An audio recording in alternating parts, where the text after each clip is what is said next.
Hi, this tutorial will walk you through refining results even further in the Film and Television Literature Index with full text database. It will show you how to save the sources that you would like to save for future reference in your search results, and it will help you locate the citation information or at least find the citation generator for the format that you're being required to use, and it will also point out a way to find similar results based on the sources that you find. So let's just do, for demonstration purposes, a search on Steven Spielberg.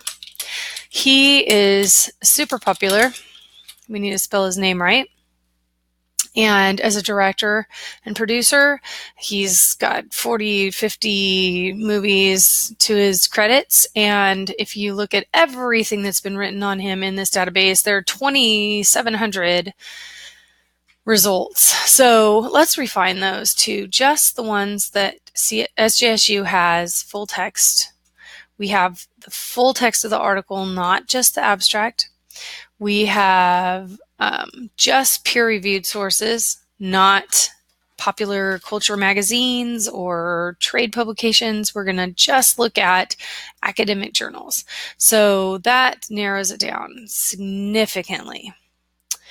But even still, on Steven Spielberg, even though there are still 86 articles, scholarly articles written on him, that's quite amazing. Let's narrow this down a little bit more to maybe just his war movies.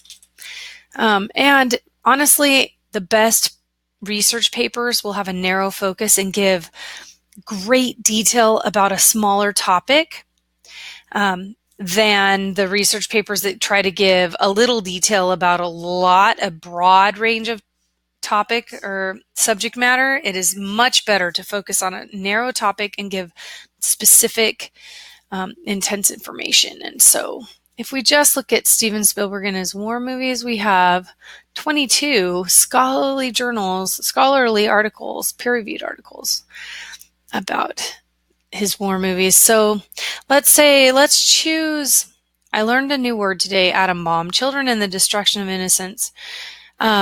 This particular movie article talks about Empire of the Sun.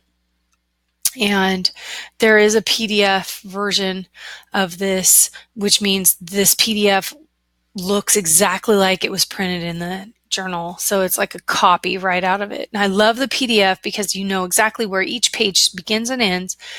And here's exactly what it would look like.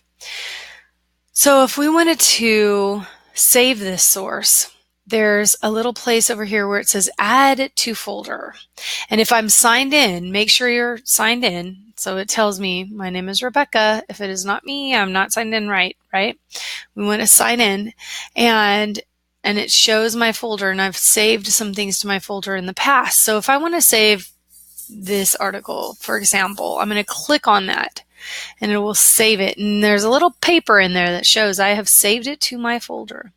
If I was to look in my folder up above, click on my folder, it'll show me everything I've saved in here, or at least of the articles. Here's the article that I just saved into my folder.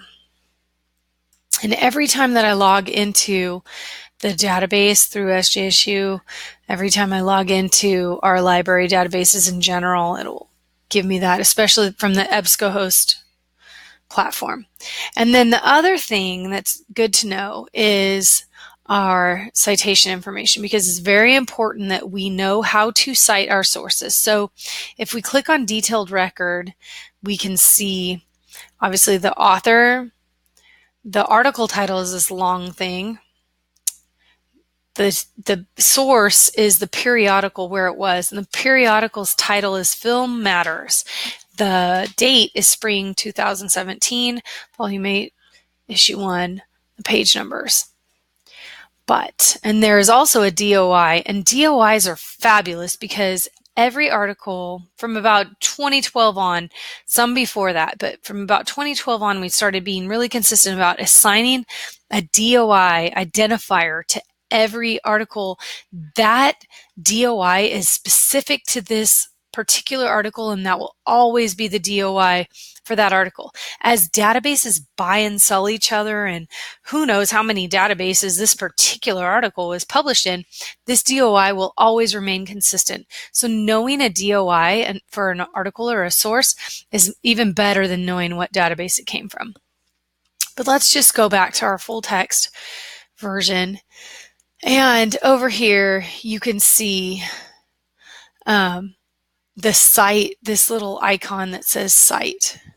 And it'll pull up all of these different documentation styles. Most commonly, you're going to use APA or you're going to use MLA. Now, remember that these were humanly inputted and there are often problems with them. There are often minor errors. Not always. This one actually looks pretty good for MLA.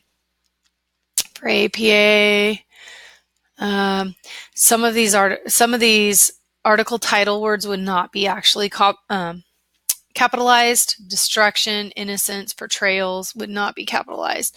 But otherwise, this looks pretty good. It is up to you as a student to know what the APA rules are. So just because this was inputted a little bit incorrectly, that does not excuse you from just cutting and pasting it. However, this is a great place to start.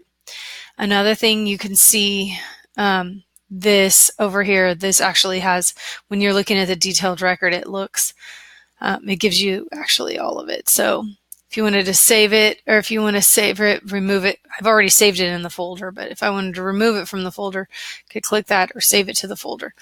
The citation is here. Saving it means that it's saving it kind of virtually, not as good as saving it into the folder that you've created by logging in. So signing in and saving it to your folder is far better. Okay, so let's go back to our results list. Let's say we're going to look at sentimentalism in the post-classical war film. So this is a 2016 article, relatively current. Some criticism on the movie. I think it's highlights Saving Private Ryan. And if we like this article, some ways to find more articles about similar subjects are to go to the references that this particular article cites and look for these sources themselves. We don't want to cite this article citing these articles. We want to find these articles and cite them directly.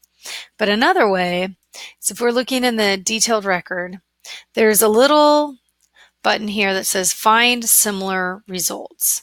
And by clicking on that, it will come up with other similarly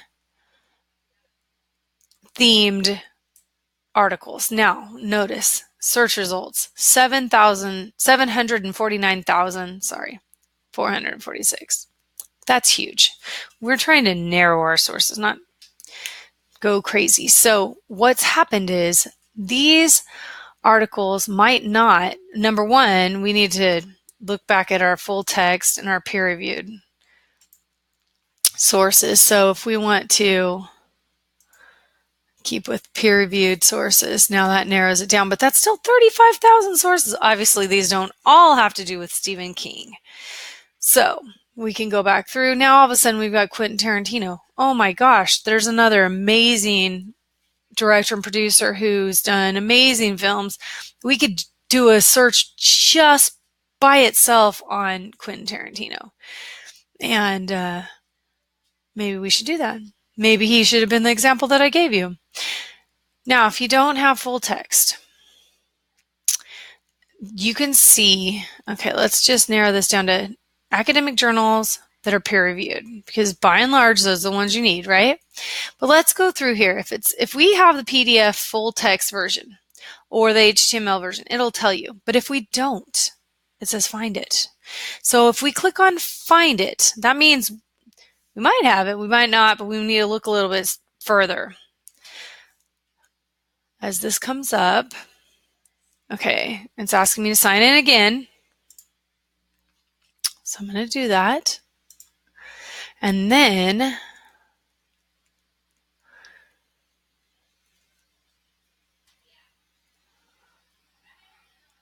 says we don't have it.